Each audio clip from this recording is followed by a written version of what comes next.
I'm sick of this bullshit. We've been putting up with this for years. Why am I still putting up with this? I was just getting really cold towards Scott, this feeling of iciness towards him. We have perpetual problems in relationships. So things that are just constantly going to come up, you're not going to be able to really resolve them. It's just how you manage them. We have them in all relationships. It just would be different with whoever your partner is.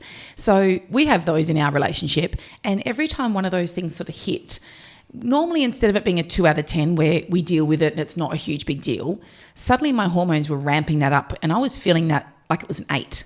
And Scott, you better bloody respond to me like I'm an 8 or it's going to be hell to pay.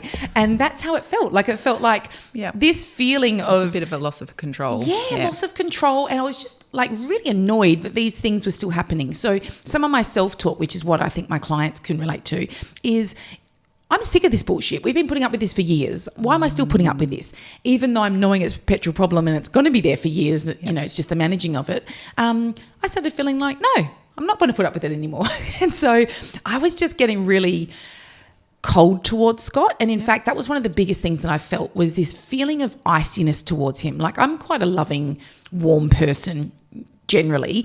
And I was just feeling nothing. Like a disconnect, a feeling of, excuse my French, I don't give a fuck. Yep. Like I would look at him and he would be upset because we're having a moment or an argument or something. And I really couldn't give a shit. Yeah. And that's just not me. He There's felt a loss of a filter. Yes. Yeah. And you felt that, didn't you? Yeah. And it's... He's going to be gentle now.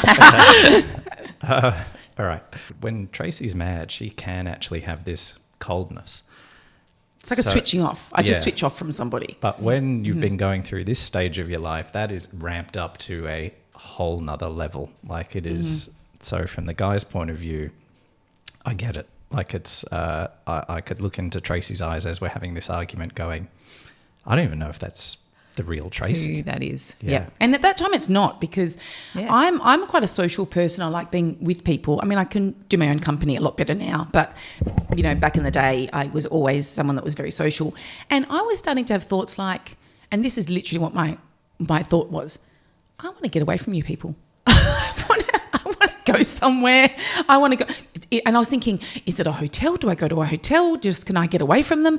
And I wasn't really maybe I was a little bit reactive to the kids, but not. Scott was the one that probably was the really getting the brunt of my mood. Yeah. But I was still thinking I want to get away from all of them. Yeah. And I've never ever had those thoughts before. Yeah. So then I started realizing, oh my gosh, is this what my couples are feeling? This could be the catalyst for, you know, separations and lots of conflict and everything because they're not understanding what's going on. They're not understanding, again, those perpetual problems because, again, they're going to go, do you know what? Nah, I'm sick of it.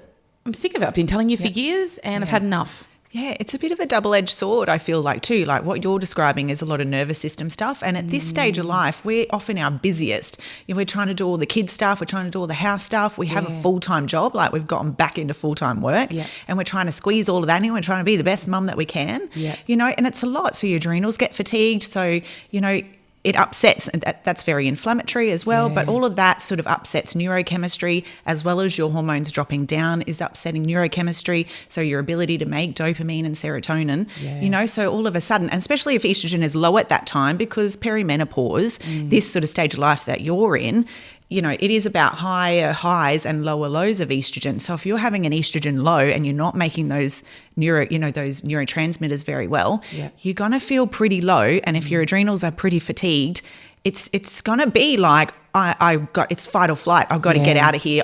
My nervous system is telling me I need space right now.